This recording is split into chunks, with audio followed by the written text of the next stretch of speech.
Bonjour tout le monde et bienvenue à notre webinaire hebdomadaire sur la citoyenneté et la résidence par investissement. Donc, mon nom est Ludovic et je suis le directeur des opérations de Rock Citizenship. Donc aujourd'hui, ce webinaire est vraiment pour vous donner un peu plus d'informations sur la citoyenneté par investissement et aussi les programmes de résidence, parce que c'est une industrie en fait qui est très peu familière pour certaines personnes, mais qui peut bénéficier à beaucoup de gens d'un point de vue mobilité. Donc, juste en quelques lignes, voici notre équipe, Rock Citizenship. Donc, comme je l'ai dit, nous sommes une agence spécialisée dans la citoyenneté et la résidence par investissement.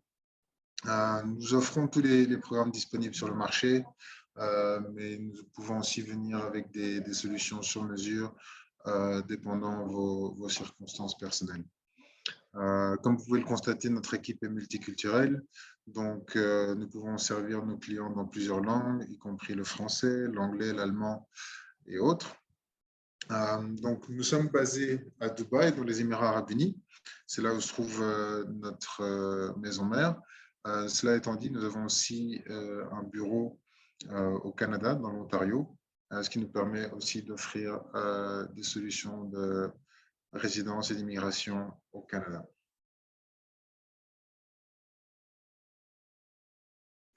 Donc maintenant, rentrons dans le vif du sujet. Et la première question que la plupart des gens avec qui nous travaillons nous posent, c'est qu'est-ce que la résidence ou la citoyenneté par investissement?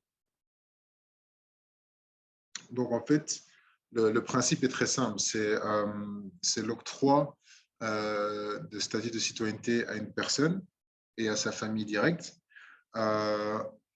contre un investissement quantifiable et spécifié dans le pays dans lequel la personne veut faire l'application. Donc, en règle générale, ces investissements tournent autour de plusieurs options qui sont soit une contribution directe au gouvernement en question, soit un investissement la plupart du temps dans l'immobilier. Donc, ça peut être de l'immobilier à titre privé ou alors dans des hôtels ou dans des immeubles commerciaux.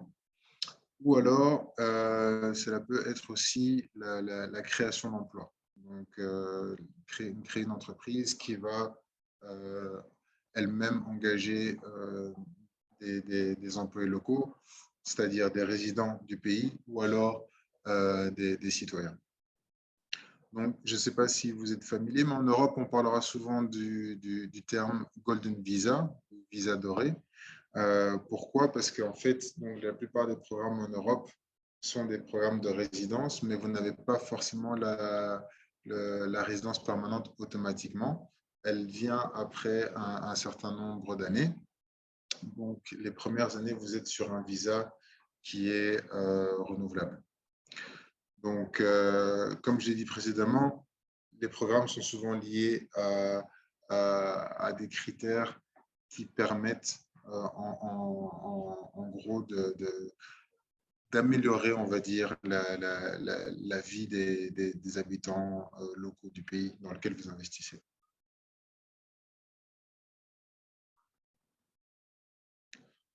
Donc, comment nous fonctionnons, nous, à Rock Citizenship avec nos clients?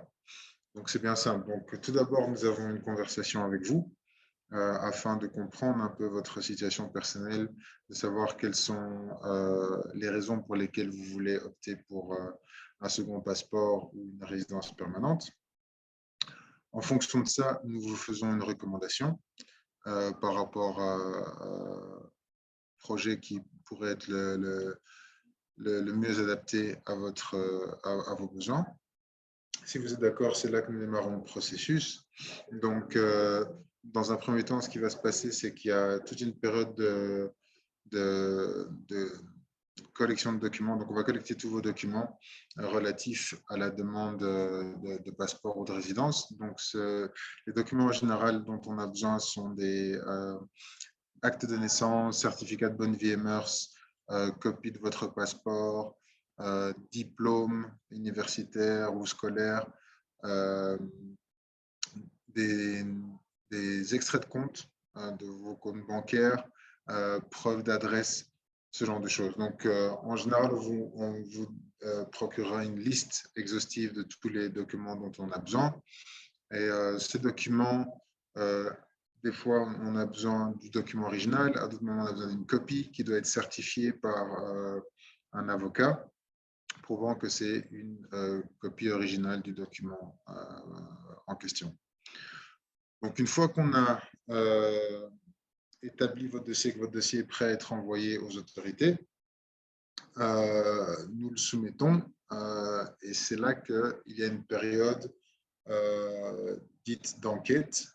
Donc, cette enquête, en fait, est menée sur votre propre personne et votre famille. Et donc, en conséquent, ils vont vérifier tous les documents qu'on a fournis, ainsi que les réponses que nous avons mises dans le questionnaire qui a été distribué.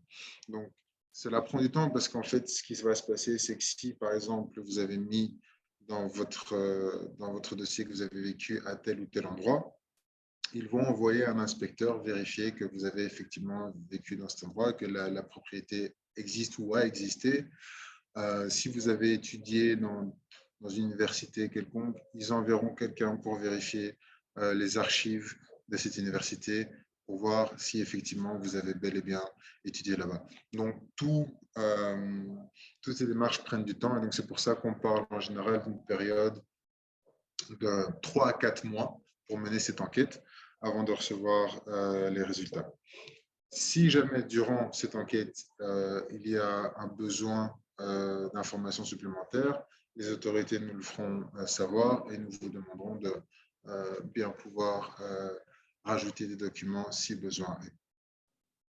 Si tout se passe bien après les 3-4 mois d'enquête, nous recevrons un email de confirmation disant que vous avez été approuvé. Et à ce moment-là, vous faites votre investissement principal, qui est soit l'achat d'un bien immobilier, soit une contribution directe au gouvernement. Ensuite, une fois que l'investissement a été fait, les passeports arrivent chez nous à nos bureaux à Dubaï, plus ou moins 6 à 8 semaines après l'investissement. Nous, à ce moment-là, nous vous invitons à nous rejoindre à nos bureaux ici à Dubaï où nous aurons une petite cérémonie pour vous remettre votre passeport. Si malheureusement vous ne pouvez pas voyager, on peut vous envoyer le passeport là où vous êtes. Donc, la force de ces programmes est que vous n'avez pas besoin de vous déplacer. Donc, vous n'avez pas forcément besoin de venir ici à Dubaï. Or, vous n'avez pas besoin de vous déplacer dans les pays où vous faites la demande. En tout cas, pour les passeports. Maintenant, pour ce qui s'agit des résidences européennes, il y a le besoin de voyager au moins une fois avant la demande. Pourquoi? Parce que vous devriez peut-être ouvrir un compte en banque, peut-être vérifier, voir la propriété que vous voulez acheter. Dans certaines circonstances, ils vous demandent déjà de vous donner vos données biométriques, donc empreintes digitales et autres, pour accélérer le processus. Donc, pour l'Europe, là, il vous est requis de voyager au moins une fois avec un visa Schengen afin de pouvoir démarrer le processus. Mais pour tout ce qui est passeport, il n'y a pas de besoin de vous déplacer.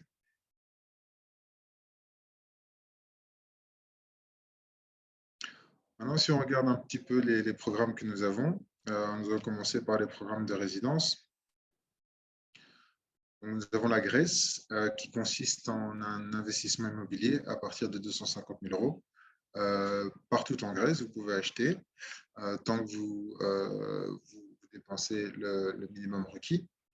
Bien entendu, la Grèce fait partie de la zone Schengen, donc ce qui fait qu'une fois que vous avez votre résidence, vous avez la possibilité de vous déplacer librement dans les 26 pays de la zone. L'avantage avec la Grèce, c'est que vous n'êtes pas obligé de rester sur le territoire pour maintenir votre résidence. Elle est automatiquement Vous devez juste faire une demande après 5 ans de renouvellement et c'est tout. Il n'y a pas de présence requise sur le territoire. Par contre, si plus tard, vous voulez obtenir la citoyenneté de la Grèce, il est possible pour vous de faire la demande, mais dans ce cas-là, vous devez être résident, donc vous devez être physiquement présent sur le territoire, et ce pour une période de 7 ans. Okay. Le processus pour obtenir la résidence est très rapide. On parle de 3 à 6 mois. Donc, 6 mois, c'est vraiment à cause du Covid qui a créé en fait des retards sur les demandes. Parce qu'en général, ça prend 3 mois, mais là, on parle maintenant de 3 à 6 mois, dépendant de là où vous faites votre demande. Parce que si vous faites votre demande, par exemple, à Athènes, vous vous rendez bien compte, étant la capitale, qu'il y aura plus de demandes là que si vous faites votre demande dans une petite ville. Chypre, tout comme la Grèce, on parle d'un investissement immobilier à partir de 300 000 euros.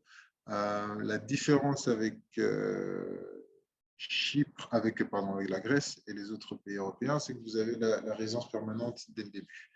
Donc, c'est une résidence permanente à vie et vous devez juste renouveler votre document tous les 5 ans, mais c'est permanent. Tout comme la Grèce, vous n'avez pas besoin d'être présent sur le territoire. Vous avez une opportunité d'obtenir la citoyenneté, de faire en tout cas une demande. Une fois de plus, vous devez être résident pendant au moins 7 ans. La seule différence avec la Grèce, c'est que vous n'avez pas besoin d'être présent les 5 premières années, mais en tout cas, les 2 dernières années, vous devez être présent sur le territoire au moins 6 mois par an. Le processus en lui-même est très rapide, on parle de 3 mois pour obtenir la résidence. Portugal. Portugal, donc là, vous avez le choix entre un investissement immobilier ou un investissement commercial, donc c'est-à-dire la création d'une société. La création de société démarre à partir de 220 000 euros. Et pour ce faire, vous devez employer 10 personnes, soit résidentes au Portugal ou alors citoyens du Portugal. Okay. Le Portugal a bien entendu fait partie de la zone Schengen et donc par conséquent, vous aurez accès à la zone Schengen également. Vous avez quand même un minimum requis d'être sur le territoire qui est de 7 jours par an. Donc, après 5 ans, ce qui est bien, c'est que vous pouvez faire la demande de citoyenneté. Et le processus de résidence prend plus ou moins 6 à 8 mois. J'ai oublié de dire, si jamais vous avez des questions, n'hésitez pas à les poser dans la boîte questions-réponses, la bulle questions-réponses, et je répondrai à ces questions à la fin. L'Espagne. L'Espagne est le programme le moins populaire en Europe de par l'investissement requis. On parle de 500 000 euros. Maintenant, les 500 000 euros ne doivent pas être forcément dans une seule propriété. Vous pouvez acheter plusieurs propriétés pour arriver à ce nombre. Mais l'investissement requis est de 500 000 euros. Tout comme le Portugal et la Grèce, l'Espagne est une nation faisant partie de Schengen et par conséquent, vous avez accès à la zone. Pas besoin de rester sur le territoire. Cela étant dit, tout comme la Grèce, si vous voulez faire une demande de citoyenneté via naturalisation, vous avez le besoin de vivre sur le territoire en permanence, et ce pendant une période de 10 ans. Et seulement après 10 ans, vous pouvez faire la demande de la nationalité. Le processus en lui-même pour obtenir la résidence est plus ou moins de 6 mois. Ce qu'il faut savoir, c'est qu'après 5 ans de résidence, vous pouvez obtenir la résidence permanente pour l'Espagne.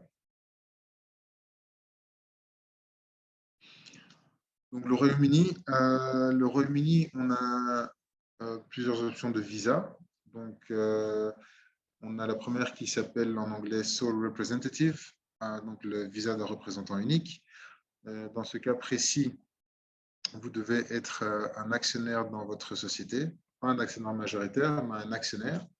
et en fait ouvrir une succursale de votre compagnie en Angleterre. Et par conséquent, vous aurez l'opportunité de vous relocaliser au Royaume-Uni avec votre société afin de la diriger sur place. Donc, je tiens à préciser que vous ne devez pas être l'actionnaire majoritaire de la société parce que la société mère doit toujours exister dans le pays d'origine et l'actionnaire majoritaire doit se trouver dans au siège social de la société. Donc, c'est seulement un représentant, d'où le nom représentant unique, un représentant de la société qui peut voyager, pas l'actionnaire majoritaire. Donc, pas le propriétaire en gros. Donc, nous avons aussi le visa d'innovateur. Donc, pour le visa d'innovateur, il faut en fait avoir une idée innovante qui serait en demande sur le territoire britannique et qui peut aider au développement du pays. Donc, c'est quelque chose de très, très spécifique et il n'y a pas vraiment beaucoup d'options. Donc, si vous ne pouvez pas vraiment venir avec l'idée, par exemple, d'ouvrir un restaurant, ce ne sera pas considéré comme idée innovante. C'est vraiment quelque chose de nouveau et qui va bénéficier la nation. Après, nous avons aussi les visas normaux, donc, tels que les visas touristiques ou le visa étudiant. Si jamais vous avez des questions par rapport à ça, vous pouvez les poser dans la boîte à questions-réponses et je vous répondrai après. La Belgique. La Belgique est un cas différent parce que la Belgique n'a pas de programme de résidence ni de citoyenneté. Donc, vous n'avez pas automatiquement droit à une résidence ou une citoyenneté. Ça ne fonctionne pas comme les autres programmes européens. Donc, par conséquent, on n'a pas de programme. Par contre, ce qui se passe, c'est qu'en Belgique, si vous investissez, si vous êtes un investisseur dans une entreprise, vous avez le droit à faire une demande de résidence ou de droit de séjour afin de veiller à vos intérêts dans la société. Donc, en étant actionnaire d'une société, vous pouvez avoir un accès sur le territoire belge. Maintenant, cet accès est une carte professionnelle, donc c'est une sorte de permis de travail qui vous permet de faire des va-et-vient entre la Belgique et votre pays d'origine. Maintenant, avec cette carte professionnelle, vous pouvez aussi circuler dans la zone Schengen. Plus tard, si vous le décidez, vous pouvez convertir cette carte professionnelle en une résidence. Donc, ce qu'il faut savoir, c'est que la carte professionnelle est valable. La première carte que vous allez recevoir est valable pendant 2 ans, puis renouvelée pour 2 autres années, et puis encore une autre année. Donc, au total, elle est valable pendant 5 ans. Après 5 ans, vous devez automatiquement passer à une résidence. Pourquoi? Parce que la carte professionnelle vous donne certains avantages, comme des allègements fiscaux, car vous n'êtes pas au même statut d'un point de vue fiscal qu'un résident permanent, par exemple. Mais, comme je l'ai dit, en ayant cette carte professionnelle, c'est un chemin qui vous permet d'après faire une demande de résidence permanente. Et sur le long terme, vous pouvez aussi faire une demande de citoyenneté via naturalisation, ce qui arrive normalement après 5 ans de résidence sur le territoire belge. Le processus pour obtenir la carte professionnelle est de 3 à 6 mois. Cela dépend en fait du pays dans lequel vous vous trouvez parce que vous devez passer par l'ambassade belge pour faire votre demande. Et dépendant du nombre d'applications qu'ils ont, cela peut prendre un peu plus ou moins de temps.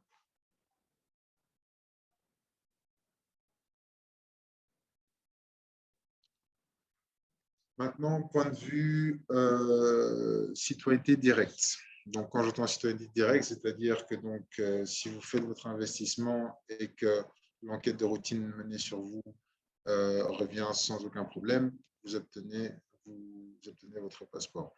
Donc, ces programmes-là, en général, prennent entre 3 et 6 mois.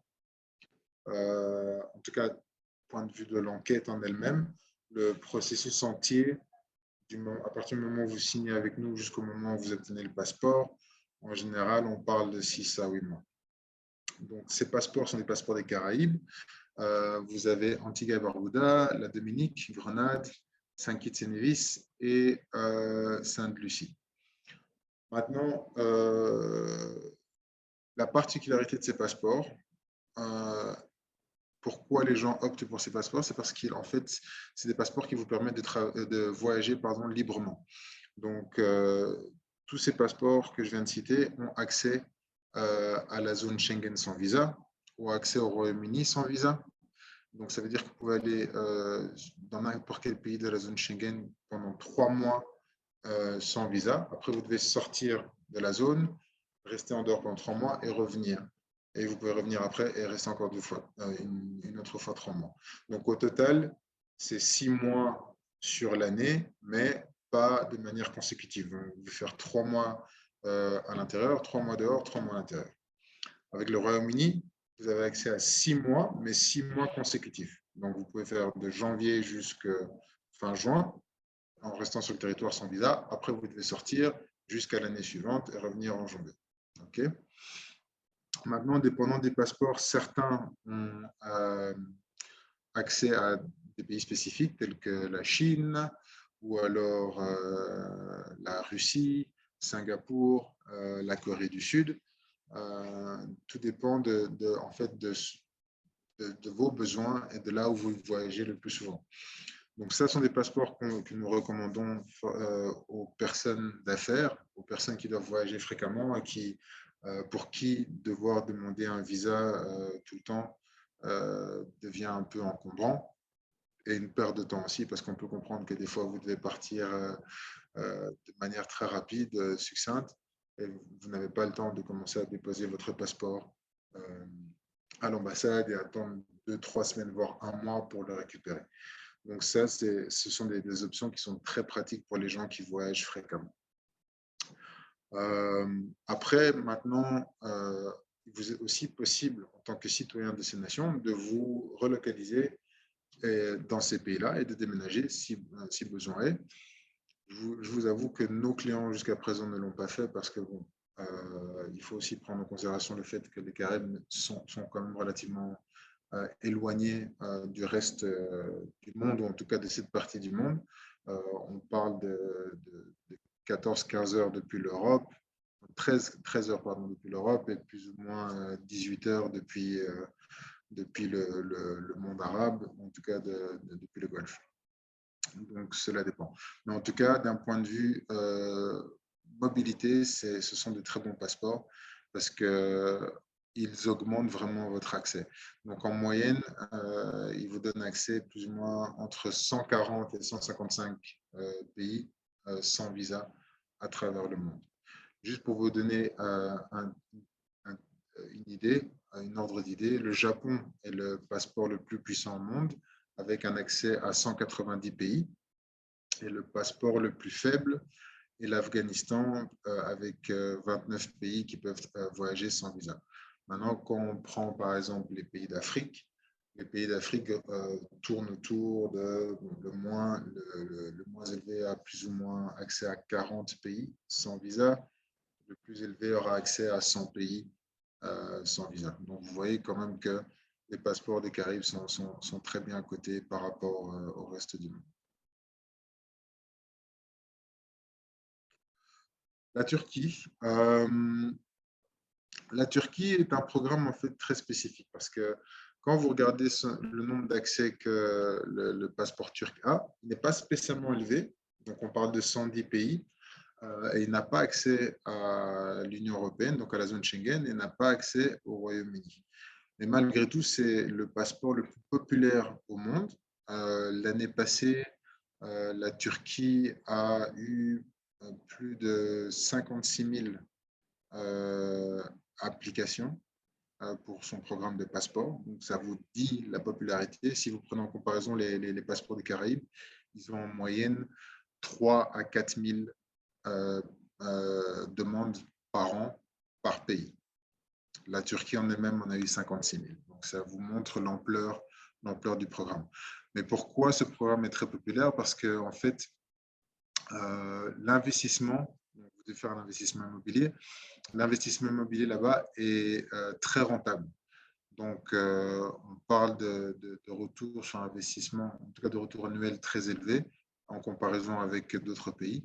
On parle d'un minimum de 7%, pouvant aller jusqu'à du 15-20%, dépendant où vous achetez annuellement. Et puis aussi, l'appréciation du capital aussi est très énorme. Il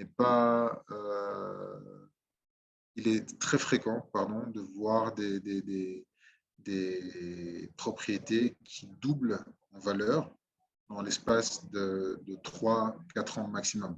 Donc, c'est un marché très, très porteur, la Turquie, et c'est pour ça qu'il y a beaucoup de gens qui investissent. Et les gens aussi aiment bien obtenir une seconde résidence en Turquie parce que je ne sais pas si vous êtes déjà allé, mais c'est quand même un pays très beau, très riche en culture, qui a beaucoup de zones de villégiature. Donc, pour partir en vacances, c'est très, très bien aussi. Et c'est aussi très bien situé géographiquement parlant, car c'est entre l'Europe et l'Asie. Donc, il ne faut pas beaucoup de temps depuis le Moyen-Orient pour y arriver, depuis l'Europe non plus.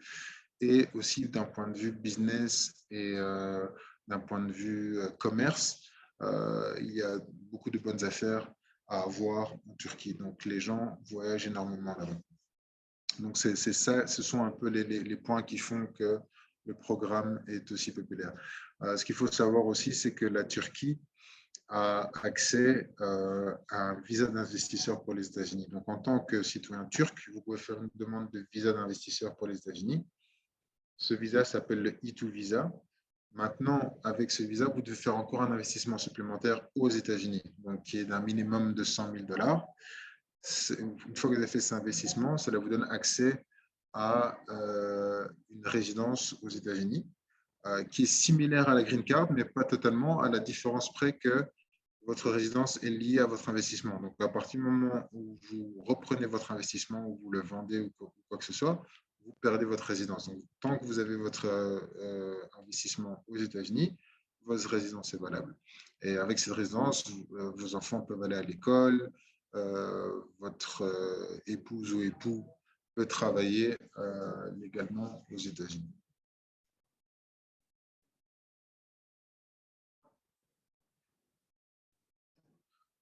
Maintenant, ce qu'il faut savoir, c'est que Rock Citizenship, notre, notre core business est l'immigration via l'investissement, mais nous nous voyons comme une compagnie trouvant des solutions. Donc, nous sommes ici pour vous aider, nous sommes ici pour trouver des solutions à vos problèmes. Et donc, nous travaillons très étroitement avec nos clients, nos investisseurs, pour leur trouver le programme adéquat pour leurs besoins personnels. Maintenant, ce qu'il faut savoir aussi, c'est les avantages de nos programmes. Bien entendu, comme je le disais avant, la mobilité, donc la facilité de déplacement. Si vous avez un passeport des Caraïbes, comme j'ai dit, vous pouvez voyager entre 140 et 155 pays à travers le monde, ce qui est quand même assez utile d'un point de vue business, bien entendu. Les soins de santé, donc ce qu'il faut savoir, c'est que les programmes de résidence, donc une fois que vous êtes résident permanent, je dis bien résident permanent, vous avez accès aux soins de santé dans le pays dans lequel vous résidez. Donc, et souvent, la plupart de ces systèmes de santé ont un aspect de remboursement. C'est-à-dire que vous allez peut-être payer en avance, en amont, mais vous serez remboursé jusqu'à 75% des frais de soins. Donc ça peut être très avantageux. Dans certains pays, même les soins sont totalement gratuits, vous ne devez rien payer. Donc c'est un grand avantage. L'enseignement, en Europe, vous devez le savoir que l'enseignement public est gratuit. Donc par conséquent, vous pouvez avoir un accès à un enseignement de qualité sans pour autant devoir casser votre tirelire. Bien entendu, le minimum requis pour avoir accès à cet enseignement public est que vos enfants parlent la langue nationale. Donc, que ce soit en Belgique, le français, le néerlandais ou l'allemand, au Portugal, le portugais, ainsi de suite. Vos enfants doivent parler la langue nationale. Après, il y a accès aussi à des écoles privées qui sont, elles, en anglais, mais bien entendu, il y a un coût derrière, puisque c'est un enseignement privé. La citoyenneté générationnelle, donc une fois que vous obtenez votre passeport, c'est définitif, il n'y a pas de raison pour les autorités de le reprendre, il vous appartient, le passeport vous appartient et vous pouvez le passer aux générations suivantes. Donc, si vous avez des enfants qui naissent après que vous ayez eu votre passeport, il s'agit juste de faire une demande de passeport et vos enfants obtiennent le passeport et vos petits-enfants et ainsi de suite. Donc, le côté générationnel est vraiment important parce que vous changez soudainement le cours de votre arbre généalogique. L'efficacité fiscale. Dans certains programmes de résidence, il vous est possible d'alléger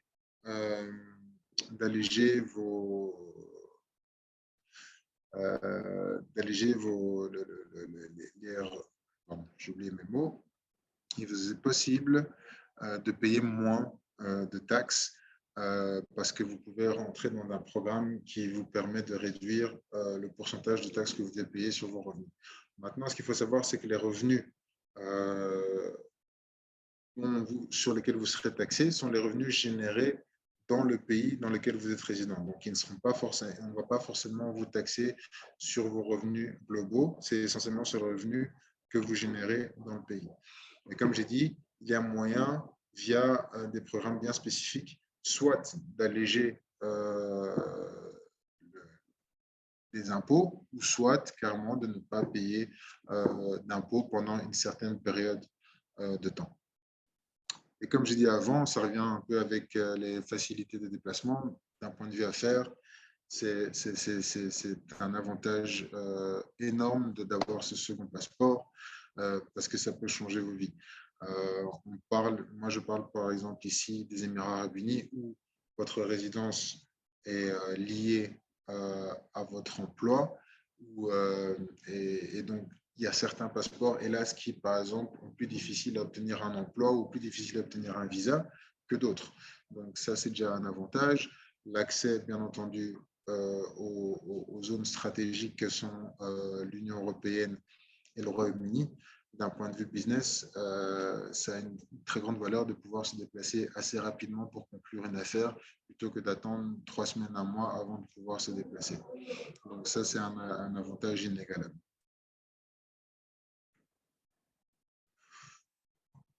Voilà, nous arrivons à la fin de notre webinaire. J'espère en tout cas que ça a été utile et que vous en avez appris un peu plus sur notre industrie et sur comment vous pouvez améliorer votre mobilité grâce à l'une de nos solutions. Donc avant de terminer, je vais vite regarder un petit peu les questions que nous avons. Voir si je peux déjà y répondre maintenant. Oui, Moussa, pour le Royaume-Uni, donc je vais vous contacter directement parce que c'est au cas par cas. Donc, je ne peux pas vous donner un coût bien précis. Il faut qu'on discute pour comprendre un petit peu quelle est votre situation personnelle. Abdelkrim, non, hélas, nous n'avons pas de programme pour la France. Il existe un programme, mais c'est basé sur en fait les startups dans la technologie. Donc, c'est quelque chose de très, très spécifique.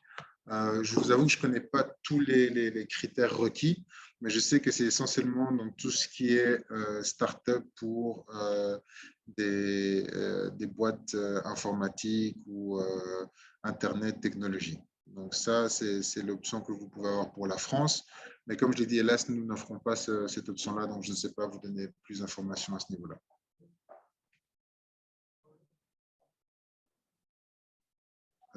Anitri, oui, bien entendu, on peut vous accompagner pour l'étude de l'investissement en Belgique.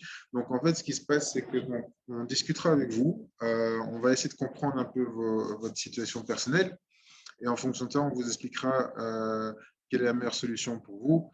Et on vous aiguillera tout au long du chemin D'ailleurs, moi-même, je suis citoyen belge, donc au moment où l'investissement devra se faire, je vous accompagnerai en Belgique pour vous aiguiller et vous dire quelles sont les démarches à suivre afin de faire votre investissement et d'obtenir votre résidence aussi. LBED, non, il n'y a pas de programme de citoyenneté pour les Émirats arabes unis. Donc, pour les Émirats arabes unis, ce qui se passe, c'est que vous pouvez obtenir une résidence en tant qu'investisseur. Les options pour vous d'investir, vous devez soit acheter un bien immobilier d'une valeur de minimum 750 000 dirhams, ce qui revient à plus ou moins 250 000 $, je pense, ou un peu moins. Cette propriété doit être finie. Donc, ça veut dire que vous ne pouvez pas prendre quelque chose, une propriété sur plan, c'est une propriété qui est terminée, prête à emménager. Et aussi, la propriété doit correspondre à votre composition familiale. Donc, si vous êtes marié avec 3 enfants, vous ne pouvez pas obtenir une résidence sur un appartement d'une chambre. Il vous faudra au minimum un appartement de 2 ou 3 chambres. Okay? Parce qu'il regarde aussi le fait que vous comptez venir avec votre famille. Donc, par conséquent, tout le monde doit être bien installé. Donc, ça, c'est une option. La seconde option, c'est d'ouvrir une entreprise ici aux Émirats arabes unis. L'avantage qu'il y a aux Émirats et à Dubaï en particulier, c'est que Dubaï est une ville qui est vraiment ouverte aux entrepreneurs. Donc, ils accueillent les gens qui veulent venir investir à Dubaï à bras ouverts. Et Dubaï aussi est un pôle d'un point de vue mondial, mais aussi surtout d'un point de vue Moyen-Orient, Europe et Afrique, car on est bien situé par rapport à tous ces continents et on a accès rapide via, par exemple, Emirates Airlines, qui a des destinations directes dans beaucoup de destinations, beaucoup de villes en Europe et beaucoup de villes en Afrique également et en Asie. Donc, la création d'entreprise et ou l'achat d'immobilier sont les options qui se présentent à vous et qui sont les plus, on va dire, rentables pour vous.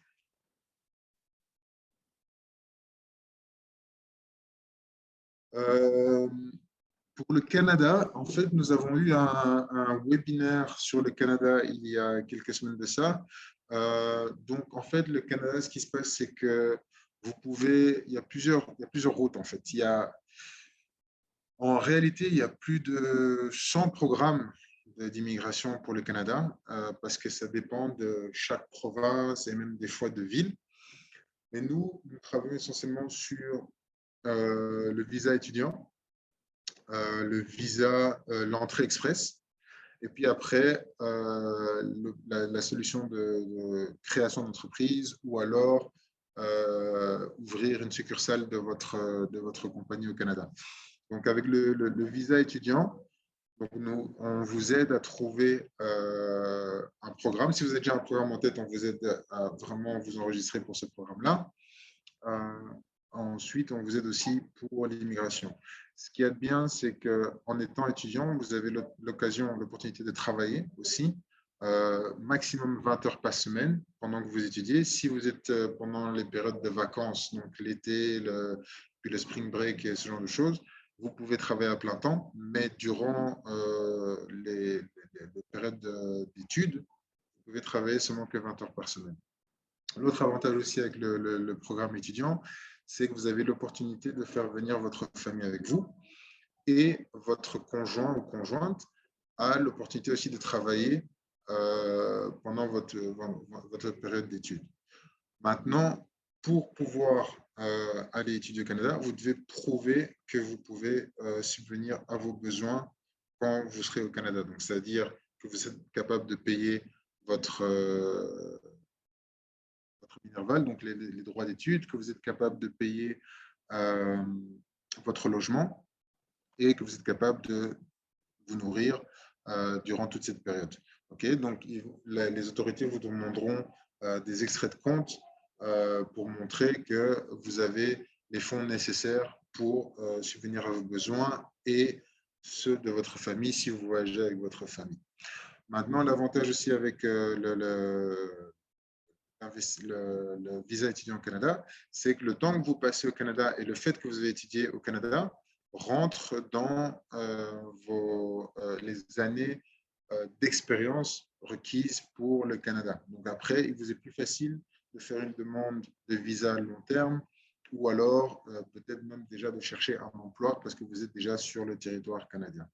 Mais si, après la fin de vos études, vous avez normalement une période de 60 à 90 jours, je pense, si vous n'avez pas trouvé d'emploi, vous devez absolument retourner dans votre pays d'origine et du coup refaire une demande de visa pour retourner au Canada. Donc ça, c'est pour le visa étudiant. Après, l'entrée express, donc ça, c'est un système de loterie, en fait, si vous voulez. Donc chaque mois, les autorités canadiennes choisissent dans cette loterie un certain nombre de personnes. Ça varie entre 4 000 et 5 000 personnes, parce que c'est à travers le monde, c'est de manière globale. Donc choisissent 4 à 5 000 personnes pour les inviter à venir vivre au Canada. OK? Donc, une fois que vous avez été accepté via l'entrée express, vous êtes automatiquement résident permanent. Mais ce qu'il faut savoir, c'est que vous devez atteindre un certain nombre de points pour avoir une chance d'être choisi. Okay?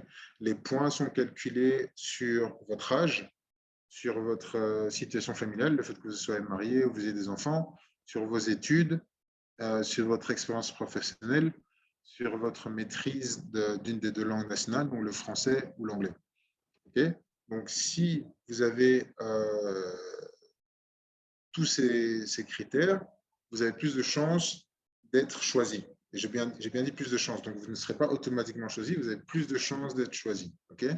Ce qu'il faut savoir, c'est que l'entrée express fonctionne très bien jusqu'à, on va dire, 30 à 35 ans. Au-delà de ça, on ne vous recommande pas d'y aller parce que vos chances diminuent. À partir du moment où vous arrivez à 30 ans, vos chances commencent déjà à diminuer. Et après 35 ans, il y a très peu de chances que vous soyez accepté via l'entrée express. Okay? Donc, du coup, pour les personnes âgées de plus de 35 ans, ce que nous conseillons, c'est d'aller vers la troisième option, qui est la création d'entreprise ou l'ouverture d'une succursale de votre entreprise existante. Pourquoi? Parce qu'avec cette option-là, vous contrôlez votre immigration. Parce que c'est similaire, comme je vous l'ai expliqué un peu avant par rapport à la Belgique, où le fait d'avoir investi vous donne le droit de séjourner, de faire une demande de droit de séjour sur le territoire pour surveiller vos investissements. C'est la même chose au Canada. Si vous avez un investissement au Canada, vous pouvez faire une demande de permis de travail qui vous donne l'accès au Canada et vous pouvez faire des va-et-vient entre le Canada et votre pays d'origine. Après, tout comme la Belgique, cette carte professionnelle, ou en tout cas ce permis de travail, peut être transférée en tant que résidence long terme ou permanente. Donc ça, c'est les trois options que vous avez pour le Canada: visa étudiant, entrée express et création d'entreprise. Gaylor, bon, comme j'ai dit, on a plusieurs critères, parce que votre question, c'est quels sont les critères requis pour tous vos programmes et les différents pays. Donc, juste pour résumer, dans l'ensemble, il y a souvent un critère d'investissement. Donc, vous devez être à même de pouvoir investir dans le pays. Okay? Ça peut être, comme j'ai dit, une contribution directe au gouvernement, ça peut être un investissement immobilier ou ça peut être la création d'entreprise. En tout cas, l'aspect investissement est là. Ça, c'est déjà un. De deux, une enquête de routine doit être menée sur vous pour voir si vous êtes une personne qui n'a pas d'antécédent criminel ou quelque chose qui vous empêcherait de faire la demande. Ça, c'est déjà le deuxième. Et puis après, maintenant, dépendant des pays aussi, il y a aussi l'aspect santé. Donc, en fait, la plupart des pays vous demanderont une fiche de santé pour voir que vous n'ayez pas de maladies graves, de maladies transmissibles, ce genre de choses. Pourquoi? Parce qu'en fait, ce qu'ils veulent éviter, c'est que vous soyez un fardeau supplémentaire, on va dire, pour la communauté. Donc, si vous avez une maladie qui est, on va dire, entre guillemets, coûteuse, C'est triste à dire, mais ce n'est pas quelque chose qui vont nécessairement favoriser. Donc, c'est vraiment ces aspects-là qu'il faut prendre en considération.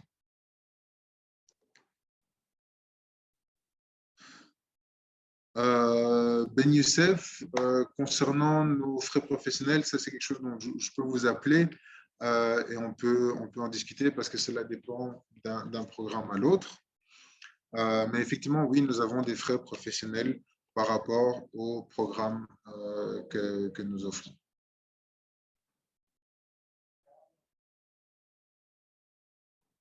Ou la résidence pour famille. Il va falloir reposer votre question parce que je n'ai pas très bien compris, mais par rapport aux Émirats arabes unis, comme j'ai dit, il faut que vous achetiez un bien immobilier et le bien, la taille du bien doit correspondre à votre composition familiale. Donc, si vous êtes célibataire, vous pouvez acheter un studio ou un appartement, une chambre, mais si vous avez une famille, il faut considérer un appartement 2 chambres ou 3 chambres, mais bien entendu, le prix minimum doit être de 750 000 dirhams, ce qui est plus ou moins, je crois, 200 ou à 250 000 dollars. Evans, pour le passeport des Caraïbes, donc on parle en fait, donc le minimum pour investir, et là on parle de contribution directe au gouvernement, est de 100 000 dollars et ça peut aller jusqu'à plus ou moins 200 000 dollars. Ça, c'est juste la contribution. Après, avec les frais professionnels, les frais de gouvernement, les frais d'avocat, nos frais professionnels aussi, des frais d'enquête et ce genre de choses, le tout, le package entier revient à plus ou moins, donc si on parle d'un investissement de 100 000, avec les frais au-dessus, on parlerait plus ou moins de 150 000, 165 000, plus ou moins pour une personne. Après, maintenant, si vous avez une composition familiale plus grande, le prix va augmenter parce qu'il y a chaque personne à prendre en considération aussi. Si vous voulez faire un investissement en immobilier, dans les Caraïbes, le minimum requis est de 200 000 dollars. Et puis après, vous avez aussi ces plus ou moins 50 000 aidés à rajouter en plus. Ce qu'il faut aussi comprendre, c'est que l'investissement immobilier dans les Caraïbes, ce sera un achat dans un complexe hôtelier. Okay? Donc, à 200 000, on parle d'un bien partagé. Donc, vous n'obtenez pas l'entièreté d'une propriété, mais vous êtes un copropriétaire, soit dépendant du projet immobilier dans lequel vous allez investir, soit vous êtes un copropriétaire d'une unité, d'une chambre, par exemple, d'hôtel, ou d'une suite, ou d'une petite villa d'hôtel, ou soit vous êtes actionnaire du complexe hôtelier dans son entièreté. Donc, c'est l'un ou l'autre.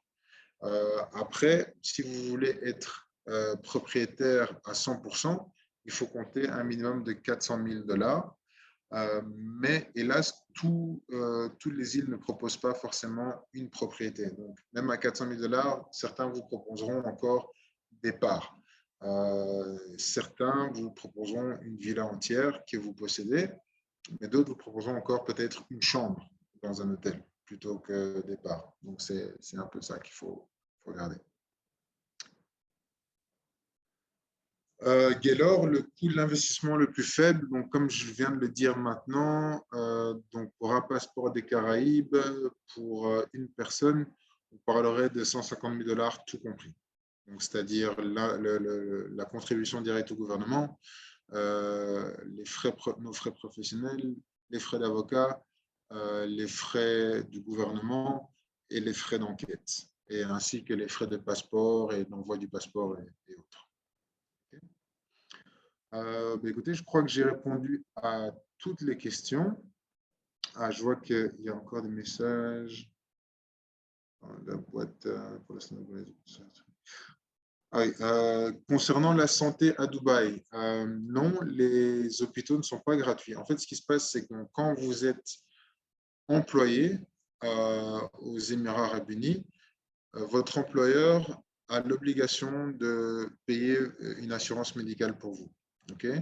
Donc, cette assurance médicale va couvrir vos soins Et c'est un système de, comme ils disent ici, de copay, donc de paiement partagé. Donc, vous allez payer peut-être 20% des frais et l'assurance paiera le reste. Maintenant, dépendant de votre emploi, votre assurance peut couvrir plus ou peut couvrir moins. Donc ça, cela dépend. Et des fois, vous-même, vous devez, si vous voulez plus de couverture, vous devez payer un supplément de votre propre poche afin de pouvoir avoir cette couverture. Donc ça fonctionne quand vous êtes employé. Maintenant, si vous êtes investisseur, vous devez souscrire à une assurance privée pour pouvoir couvrir vos frais. Et je vous conseille vivement, en tant qu'investisseur, d'avoir cette assurance privée parce que les frais de santé à Dubaï sont très, très élevés. C'est des soins de santé de très haut calibre. On a des hôpitaux internationaux ici avec des médecins venant des États-Unis, venant d'Europe, venant de partout. On a des spécialistes venant des 4 coins du monde.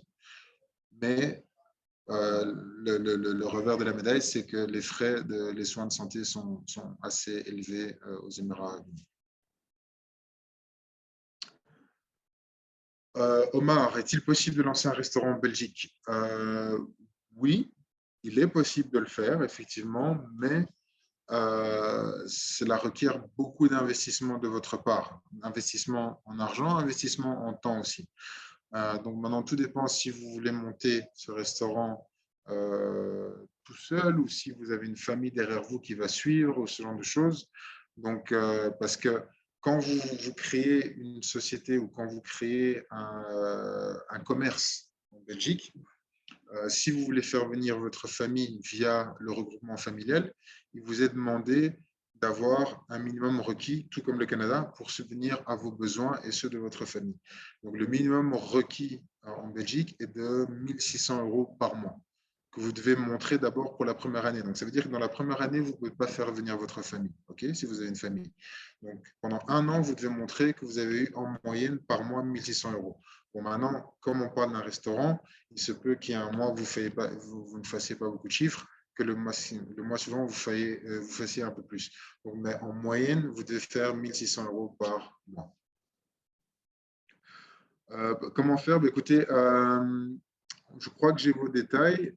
Comme vous êtes enregistré pour le webinaire, je vais vous contacter. Comme ça, on peut discuter, Omar, votre situation personnelle et savoir comment on peut travailler ensemble. OK? De rien, Omar, je vous en prie. Alors, cette somme, Gaylor, cette somme, vous devez en avoir du coup.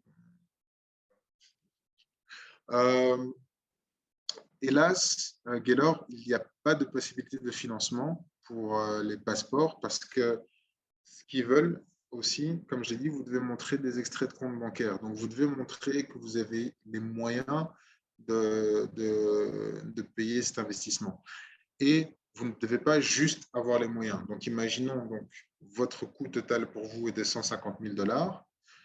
Vous ne devez pas seulement avoir 150 000 $ sur votre compte en banque. Parce que la dernière chose qu'ils veulent, c'est que vous vous ruiniez pour pouvoir avoir ce passeport. Donc, imaginons que vous ayez 150 000 $, vous devez investir 150 000 $ au total. Vous devez avoir au moins 200 000 ou plus sur votre compte bancaire pour qu'ils puissent vous accepter.